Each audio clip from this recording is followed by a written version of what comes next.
Imagine owning a business where the customer drives in. A machine does most of the work, and the car leaves cleaner a few minutes later. From the road, a car wash can look almost automatic. Cars enter, water sprays, brushes spin, payments come in. So Marcus leases a roadside location, installs the equipment, opens the entrance, and waits for the line to form. But a car wash is not really selling soap and water. It is selling speed, convenience, consistency, and a clean result inside an expensive operating system. Every car starts a chain of costs. Water moves through pumps and treatment equipment. Chemicals are dispensed. Motors, dryers, vacuums, lights, and payment systems need energy. Then there is labor. Even an automated wash needs people to clean, inspect, refill, troubleshoot, guide customers, handle complaints, and keep the property looking cared for. And the equipment never gets to be just equipment. A failed pump can slow the line. A clogged nozzle can hurt wash quality.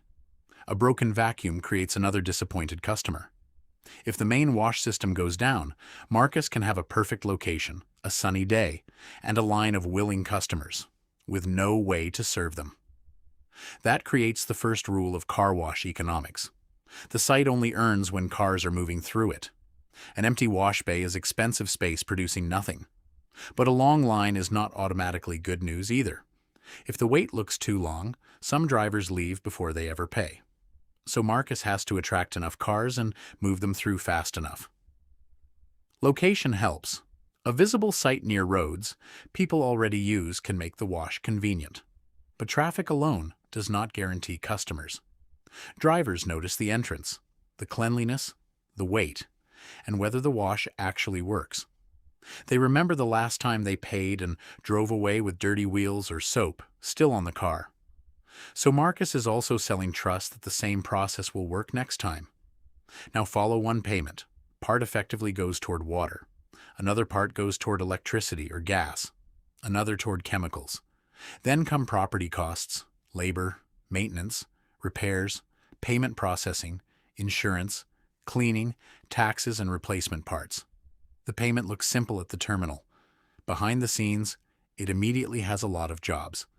Then there is weather. A great day can bring a rush. A bad stretch of weather can change when people want to wash.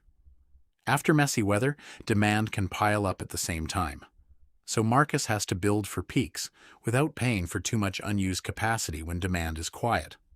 Eventually, he starts seeing repeat customers. Some come back often enough that a membership or recurring wash plan begins to make sense. That can make revenue feel more predictable. But it creates a new question. What happens when the customers who pay every month all decide to show up at the same time? If you're running a car wash, you still need creative work. Local ads, membership promos, flyers, and social content.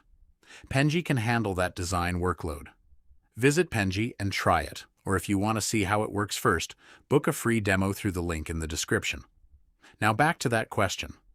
When recurring customers pile in during the same rush, Marcus can have steady monthly payments and still create a bad customer experience. The membership is valuable only if the wash remains convenient enough to use.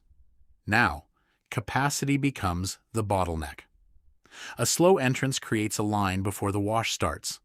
A problem inside the tunnel slows every car behind it. Vacuums can become crowded afterward.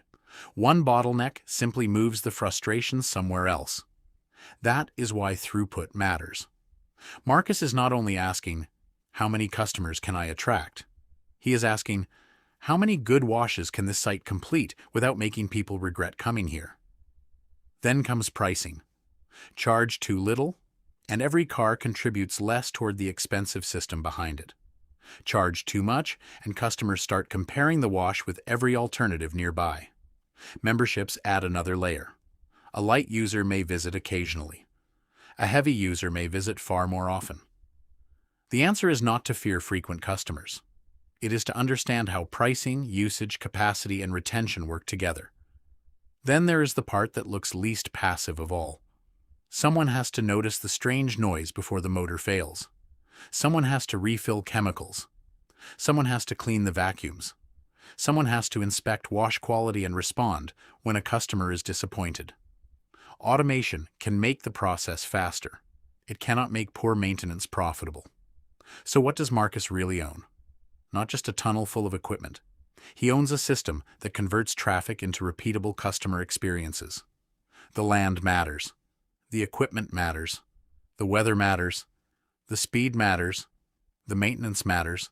And the customer has to believe the next wash will be worth paying for too. The fantasy is a machine that washes cars while money comes in. The real business is keeping that machine useful, fast, reliable, and worth returning to. And that is what it really takes to own a car wash.